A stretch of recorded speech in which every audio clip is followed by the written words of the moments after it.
Bonjour à toutes, bonjour à tous. Nous allons corriger aujourd'hui l'exercice Polynésie 2001. Quand on regarde ici, c'est un exercice plutôt classique. On va utiliser la trigonométrie. Donc, on a un triangle rectangle.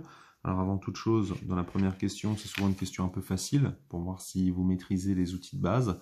C'est pas forcément le cas tous les ans, mais ici, ça l'était en tout cas. Vous avez un triangle rectangle en H. Donc, ce qu'on écrit ici. On connaît deux longueurs et on cherche à calculer la troisième. On l'écrit, le triangle HJR est rectangle en H.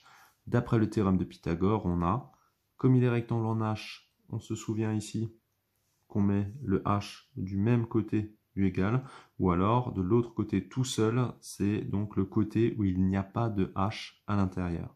On remplace par les valeurs numériques, on trouve donc 3 carrés plus 4 carrés égale JR carré. On substitue par les quantités, 3 carrés, donc ça fait 9, 4 carrés, ça fait 16, et on trouve donc JR carré égale 25, donc JR égale racine de 25, donc 5. Pour la deuxième question, on vous demande de calculer le cosinus de HJR. Donc quand on a la figure ici, HJR, donc la première chose à faire, c'est de repérer où est l'angle. Moi, je vous l'ai mis ici avec un point d'interrogation. Donc, quand il s'agit d'utiliser le cosinus, on va utiliser quoi? Naturellement, d'après la formule, on va utiliser le côté adjacent ainsi que l'hypoténuse.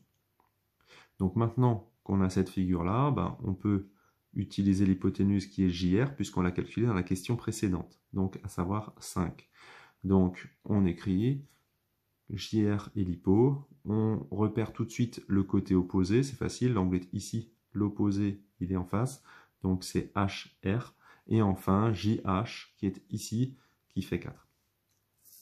Une fois qu'on a fait ça, donc on va simplement écrire le triangle HJR est rectangle en H. D'après la définition du cosinus, on a cosinus de l'angle HJR égale HJ sur JR.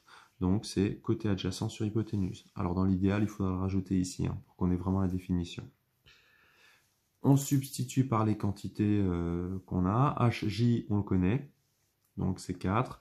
JR, on l'a calculé à la question précédente, il vaut 5. Donc, naturellement, on a 4 sur 5. Ça, c'est la valeur du cosinus. C'est la première partie de la question. Donc ça, c'est déjà une réponse. Et ensuite, on vous demande la valeur de l'angle HJR. Alors, pour avoir la valeur de l'angle HJR, c'est très facile. Parce qu'on veut enlever le cosinus ici, naturellement, de l'autre côté, il faut compenser notre action. Comment? En mettant arcos. Donc, on a arcos de 4 cinquièmes.